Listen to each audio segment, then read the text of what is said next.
Good morning, everyone. Welcome to the Afterglow Recap Podcast. My name is Syya. And I'm Erin Gregor. And we are the co-hosts as well as the founders of Innovation Media Enterprises, a podcast production company. Woo! So, as the Dallas chairs of Dallas Global Leaders Organization. What we do is recap the weekly Business Acceleration 2.0 series that GLO graciously puts on every Thursday at 10 a.m. And every Friday, we ruminate over the night and we bring back a GLO member to help talk about the highlights of the previous guests. This week, we got to enjoy a wonderful conversation with Suzy Batiz, the founder of Poopery. And let's just say I thought it was a lot of fun, Erin. What did you think about Suzy? I loved her. So I had the opportunity to speak with her, a couple of years ago now. And I thought she gave like a totally different spin on her story. So I loved it. Awesome. So we're going to talk much more detail, but I want to focus the highlight a little bit here on Mr. Brandt Wood. He is one of the principals over at Wood House. Brandt, welcome to the Afterglow. Thanks so much, you guys. Glad to be here. Glad to chat for a bit this morning. And entrepreneurs love to hear stories, so and love to share stories. So hey, let's get after it. So Brandt, before we get started, because your line of business is very near and dear to my heart, so could you help me understand what is Wood House and why should we care? So Wood House is a company my brother and I own and run, and have been in Dallas doing bars, restaurants, music venues, music festivals, private membership clubs, real estate development, all sort of in the vein of how can we be positive forces in the community? How can we have a successful company, create a great family of staff and management, and make a difference? We feel like we've done that over 20 something concepts and ventures, and currently are having a good sort of beginning to see a post-COVID world out there. But Wood House is really a multi-dimensional entertainment hospitality development company.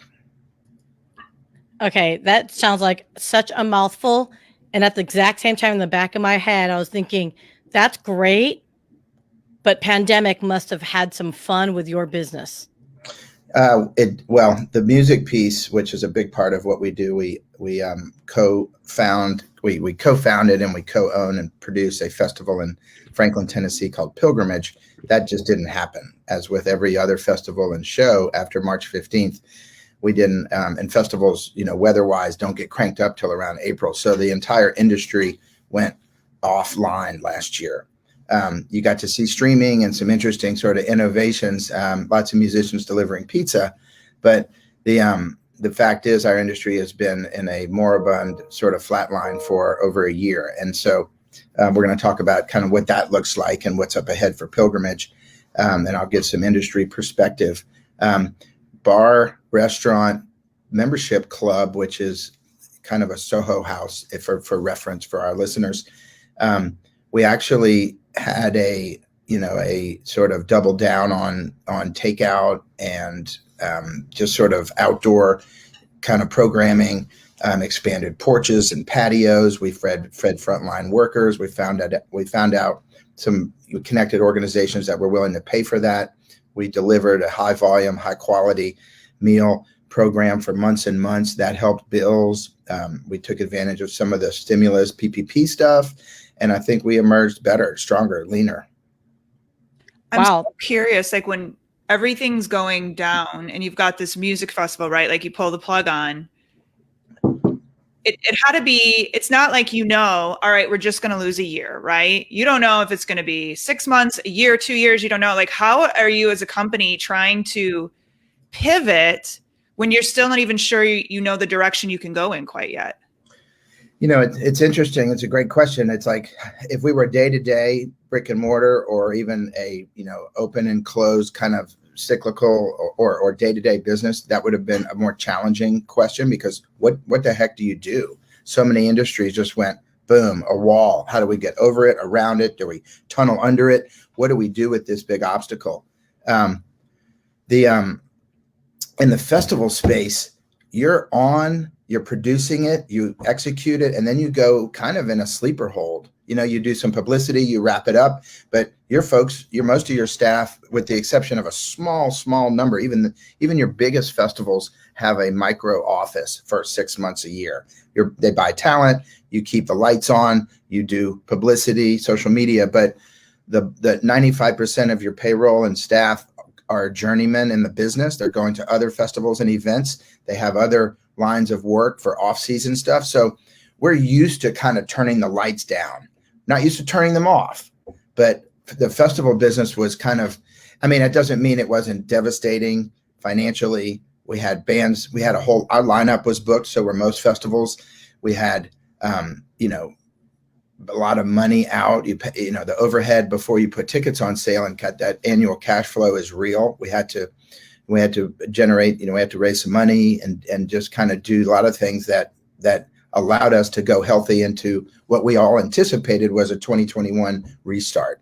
But an anxiety of that not happening was real until very recently. Yeah, I was the jerk who was like, I said to my husband in March, I'm like, we're gonna be back in April, right? Like this is that, and he's like, Erin, I'm like, all right, summer. There's no way this is going past summer, no way. And now here we are, finally. So, anyway, so yeah, what were you gonna say? We officially canceled pilgrimage in a public facing notice in May, but we basically hit the brakes on kind of publicity and you know, said, hey, we're watching the health climate closely. That started in late March, early April. So we went into sort of this sort of wait and see, you know, little bit of communication. This is, hey, everybody, this is normally when we announce our festival and put tickets up, but we're going to wait for a real, you know, change in this challenging situation. Focus on your families, stay well. Pilgrimage is here. We're going to bring back the healing power of music when it's safe and appropriate to do so. And then finally we were like, no way. Yeah. I mean, it's talk about everything going to like a halt. I mean, I understand that you said that you're used to the kind of the ebbs and flows of that business, right? Because it's not always a Vegas production where, you know, it's going to be, you know, 6 month, you know, stint, if you will. Yeah. That reminded me what Suzy was talking about too. Even with the poopery, I mean, brand itself, you know, everyone has to go potty, right? But even they got hit with the COVID, if you will, the pandemic. Not pooping? No, I'm just kidding. That's why I thought it was funny. I'm like, wait a minute, we're still pooping. I don't get it. There's a little bit more to, yeah, but keep going. Sorry. But what I thought was fascinating though. But I thought was fascinating though. She said, yeah, she woke up one morning and they're like, we just took a $4 million hit, right? I guess retail, you know, I mean, like public restrooms and toilet products and bathroom products, probably just for sheer lack of traffic outside of your home. If that was 20%, 30% of their business, it's over. Nobody's going to go buy anything, right. Toilet, waiting room, whatever, light bulbs, right? Everything just went. Yeah, no, absolutely. I didn't even totally think. I don't know why I didn't even think about the retail space, but absolutely, because you know, poopery is out in the retail space as well. But yeah. What I thought was really fascinating with her though is she said, well, yeah, we took a $4 million hit, bottom line, like straight up just gone. And she sat back with her crew and you know, her leadership team, and they looked at each other, and one person goes, you know what? I can't find hand sanitizer for the life of me. So they pivoted. And like many businesses actually did, even like vodka distilleries pivoted to create hand sanitizer. But I love the fact that she said, yeah, we investigated what it would entail to spin up a hand sanitizer, you know, business, if you will. And from conception to actual shipping took 6.5 weeks, which to me is insanity for an established organization of, okay, like again, poop jokes aside, which is my favorite, to go into hand sanitizer.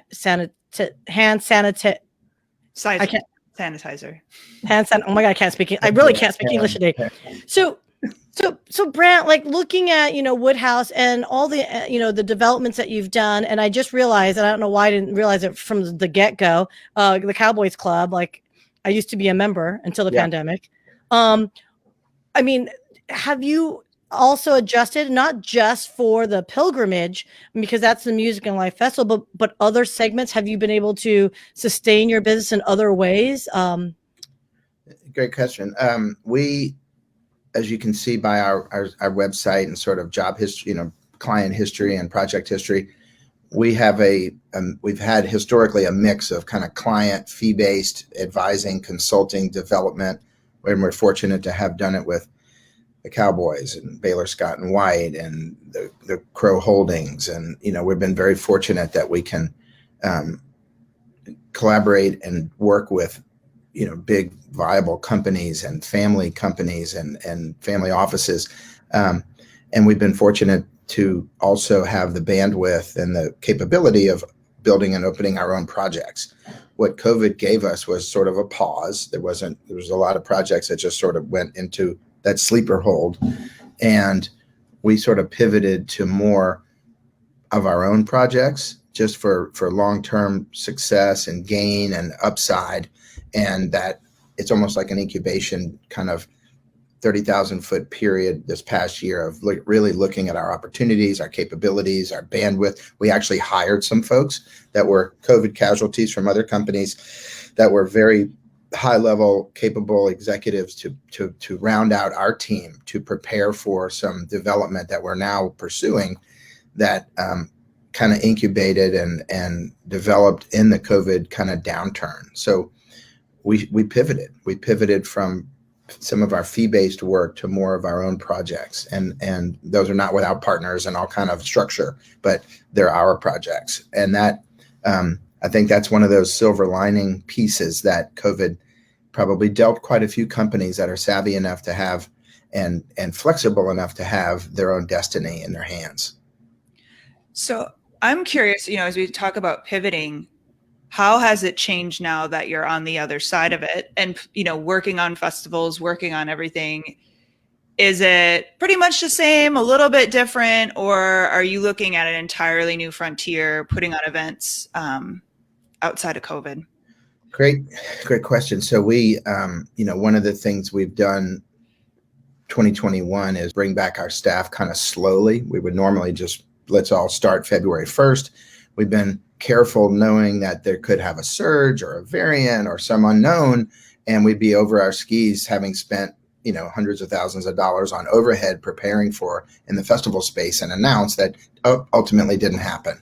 So now we have to go and reach in our pockets or, take some of that gunpowder we like to keep dry over in the closet and pay for some overhead for a year that didn't happen again. We learned that lesson last year. A lot of festivals were already sold tickets, were burning through money. Those were much bigger challenges. Some festivals went out of business because of their inability to sort of claw back and refund properly. And your goodwill goes out the window, as do your relationships with the artists and the agents. If you are, if there's so many pitfalls to whatever stage you stopped in last year, we were very fortunate that it was before announce. We had sold early bird tickets. We refunded all that money, 100%. And we managed to, we didn't have a big hole, so it was easy to move forward in a very healthy way. This year, we're announcing later. So that's one sort of, again, conservative approach. We've hired up now because we're announcing our announce, just for the listeners, is imminent. We'll be announcing when our announce is very soon. And it's, sort of a little cloak and dagger because you want it to kind of be a bit of a reveal. But we've been teasing on our socials. If anybody wants to go to Pilgrimage on Instagram or Facebook or our website, there's an increasing amount of information coming now and recently and going forward about our announce date, our lineup, general on sales, blind pre-sales, and there's a lot of fun structure to how you launch a festival. We also are, being conservative in our spend more than ever. We are being, tickets and sort of making sure we have that we're not discounting tickets. We're not giving comps. This is not a time to be like, hey, everybody, we're back. Let's all come. We want you to come have a good time, but we want you to buy the ticket. We want you to help support the return of this business. There's a ton of overhead. There's bills to pay. Yeah. Yeah. So that's, there's other, the COVID cloud is not lifted. And so we're going to operate in this new normal. We have partnered with Vanderbilt University Hospital and Health System, biggest employer in Middle Tennessee. And they're advising the Ryman Auditorium, CMA, ACM, Pilgrimage, other festivals probably. This is a panel of doctors and administrators and they're advising us. They're not telling us what to do. They're just giving us real-time health climate information, vaccine absorption, any kind of wiggles and waggles and nuances in the sort of behind the scenes of where, threshold of where you cross that Rubicon of vaccination absorption. And hey, we're, also helping us develop and think about what kind of entry protocols. Do we do temperature checks, vaccine passport? Do we do, a rapid test over here in this tent? Is there, did you have COVID question, blah, blah, blah.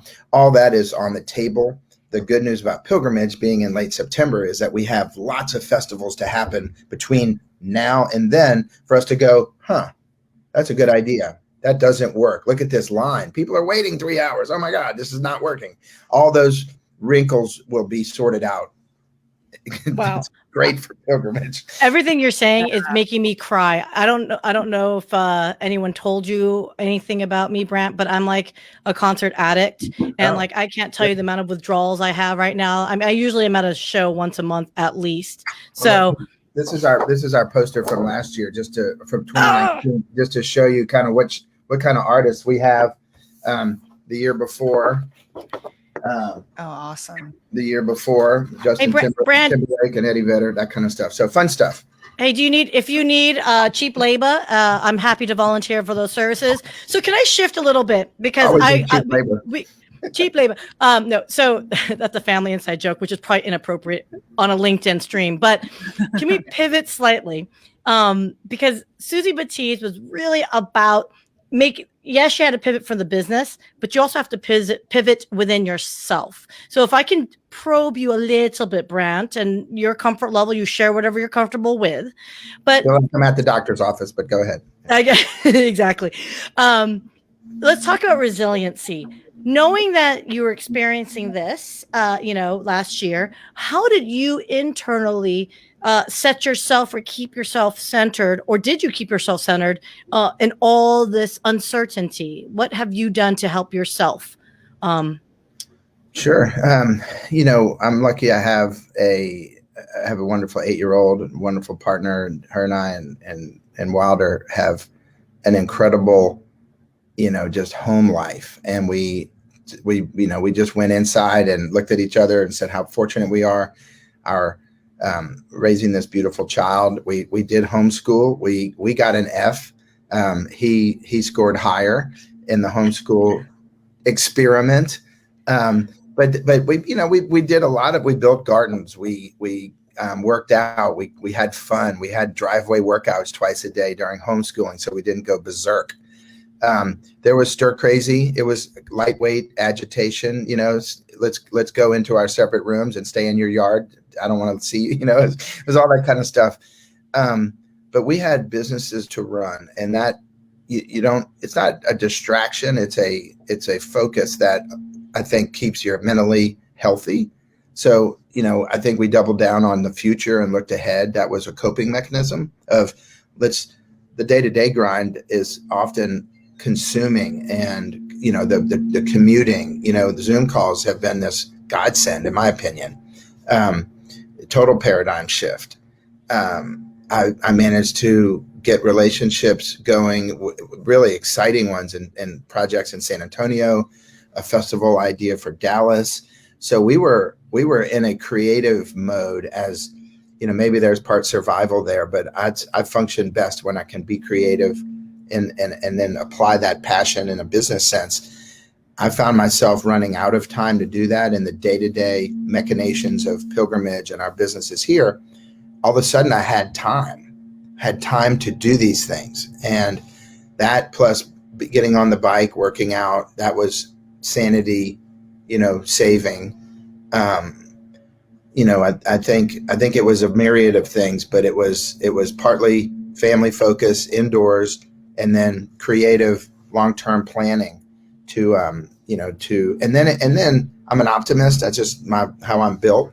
So it was kind of like, look, Pilgrimage Guys is coming back. I coached a lot of our staff and our team to keep their chin up, weather the tough times. If you got sick, we need to talk about taking care of yourself.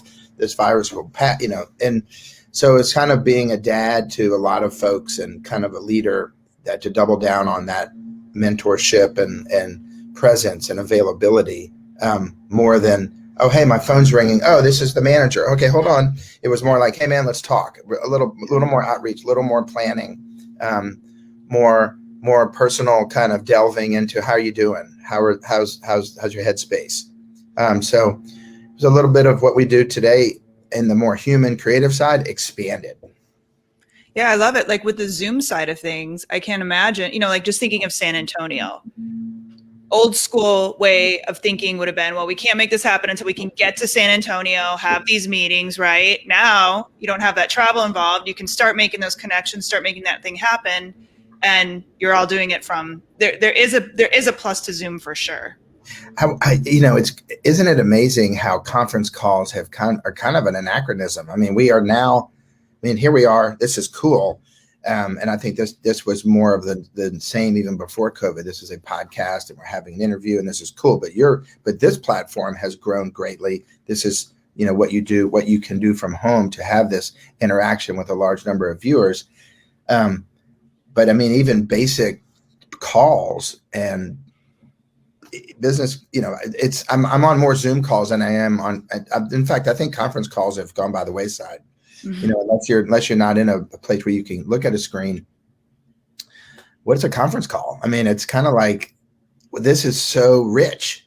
Right. You're getting the reactions and the inflection and the reading of the person. It's and yet it's saves money. It's healthy. It's all those good things. You know what I want next? I want holograms. I want my hologram conference calls. I want it 3D, and I want to be able to walk around you and be like, "Hey, nice yoga pants there you're wearing there, buddy." Next year. That's next year. Actually, it's funny. There's some people in the GLO membership who are in technology. That, by the way, Brandt, I'm going to hit you up. There's so many people I would love to introduce you to, because I do think, sure. as I think entertainment. And let me ask you this: since I've got you. I have a assumption that I'd like to share, and you tell me if I'm full of crap or not. I'm full of poopery or not. Okay, I think the festival experience, the concert experience, especially festivals particularly, because we went through this pandemic, because we've had more experiences virtually. Do you agree with me or disagree that the festival experience, though it's in person and live, will have some components of virtual?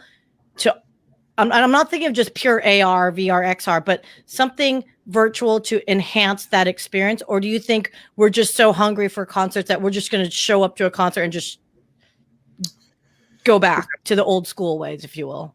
I think you're going to see some in-person, rush to the pent-up demand market, producers, promoters, bands, all coming together to enjoy and produce a festival experience. That is going to happen. It's already happening. There's Bonnaroo, Outside Lands, Life is Beautiful, all have sold out. Those are big festivals. Wow. They sold out in weeks. That doesn't happen typically. That bodes great for Pilgrimage and lots of other festivals that are going to be coming up soon.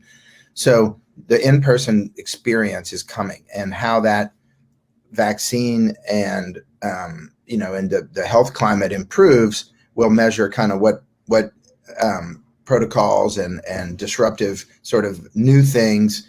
I don't see social distancing and masks, like as a mandate working at a festival. That's why it took so long for us to come back. You can't partially sell a venue or a field. It's all or nothing for the most part.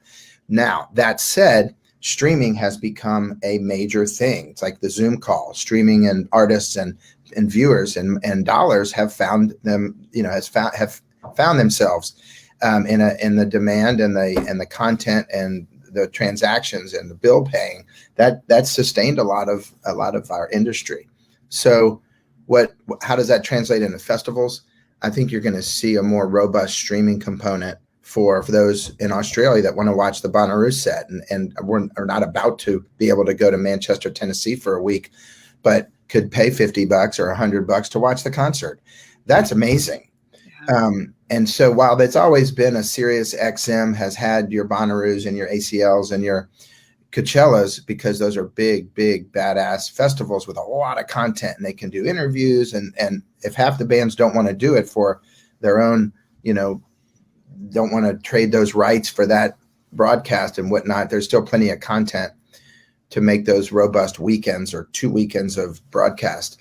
With a smaller boutique festival like Pilgrimage, if we wanted to go into the streaming piece, it would be kind of like the blackout to your favorite sports team. The venue is sold out. We are now, what demand is still there. We're going to have a streaming partner. It's YouTube. It's, insert, Mark Cuban's got a streaming, what is it? Axis or something. Yep. Axis TV. Yeah. So there's lots of platforms, and I think the content being so sought after will develop that lane in a way that it hasn't been before. And why wouldn't we? The challenge is you don't put offers out there, and nor would they be accepted if you had, and we want to share, X% of streaming. It's going to be, show me the deal you have with the streaming company, and then we will carve out our deal. And the headliner has lots of leverage. The smaller bands will be like, oh my God, I would love to be on it. And hey, you can, we'll make you a hell of a deal. But that's like another lane, another model, another conversation, another business transaction from a place of already sort of ticket success in the festival's campaign toward production. Wow. Sorry. Well, do you guys have a virtual component too? Will you have, or can we're in conversations with partners. We're super lucky. You guys were 15 miles south of Nashville. We are Nashville's festival. And we are a multi-genre festival in the vein of Bottle Rock or Newport Folk or New Orleans Jazz Festival. It's this smorgasbord of great talent, very high-end, bespoke kind of atmosphere, food, beverage, Cabernet, oyster sandwich, beautiful craft beer. It is, we decorate it with lots of landscaping. It is incredible. Again, go to our website and check out a lot of the photographs. Our VIP village is second to none. It's practically like white glove. It's amazing. All that said, the industry is in Nashville. So they all come to Pilgrimage en masse. They all sleep in their own beds. We get tons of artists there to have a good time and drink some beer and watch people on stage. And maybe they played Pilgrimage last year or 2 years ago or 3 years ago. So we're very fortunate that Pilgrimage is like the hometown festival of the white hot city of Nashville. Very, our timing was good in 2014 when we asked for the keys to this castle, and they made us work for it. It took a year for them to go, okay, here are the keys. That's awesome. So I'm just going to throw this out there. If you want cheap labor, or if you want maybe some, a podcast production company to maybe help promote you guys from within, where Erin and I are extraordinarily giving people of our time. Are you guys here? Are y'all here in Dallas? Yeah, we're here. Well, let's go get a cup of coffee and talk about it. For sure. Absolutely. I'm just. Or a beer. Oh, hey. Well, okay, I'll shout out to the Cowboys Club. You don't go to Cowboys Club necessarily to have just a cup of coffee. I'll say that much. Right. We'll meet at Park House one day. Exactly. But okay, so I'm so excited for you, Brandt. And unfortunately, I want to make sure we're respectful of everyone's time. If anyone wants to get a hold of you specifically, because I think with you launching events again, there's so many people that would just love to participate in some capacity. So if they want to get a hold of Woodhouse or yourself, how can they get in touch with you? Email me at Brandt, BRANDT @pilgrimagefestival.com. And that's that more fun email address. You could email me at Brandt@woodhouseus.com, but hey, why not send it to the festival email? Let's promote the festival right now. Right. It's exactly. Been fun, you guys. I hope it's been informative and interesting to the viewership. Certainly an honor to be with you guys following such a great story yesterday, and to be able to add some color on this lovely Friday. Brandt, you've been awesome. And trust me, I don't think you made the infamous let's have a drink together, because now I'm just going to glom onto you, because again, if I could show you my concert wall, I've got posters all over this wall in my study here. So Erin, let's talk about GLO to wrap it up. Yes, so the Suzy Batiz presentation is all from GLO. It stands for Global Leaders Organization. We had a great VIP session, which you have to be a premium member to join us. So Syya and I would love to have you join us here in the Dallas area. Head over to withglo.com to check out more, and would love to have you be a premium member. And then Syya. Excellent. And we are, as Dallas has opened up, and selfishly Dallas and other cities, there is a combination of virtual and in person. So just stay tuned for that. And speaking of virtual, there is the weekly speaker series, a Business Acceleration 2.0. Next Thursday on April 29th at 10 a.m. Central Standard Time, we will be welcoming Mr. Greg Graves. And his discussion is as a former CEO and chairman of Burns & McDonnell Engineering Construction Company, is going to talk about creating amazing. So what the heck does that mean? Go to withglo.com, withglo.com to learn more. Sign up. You can watch for free on Facebook and on YouTube. Or if you want to see it and get access to the VIP room, go to withglo.com, become a member, and that way you can get access to the VIP session that we have privately. On that note, everyone, anyone have any last thoughts? I know. Thank you, Brandt. Have a great day. Brandt, thank you so much for your time. And that wraps it up for another episode of the Afterglow Live Recap Podcast. Everyone, please have a safe weekend and week, and we will see you next week. Awesome. Bye, you guys. Bye-bye, guys.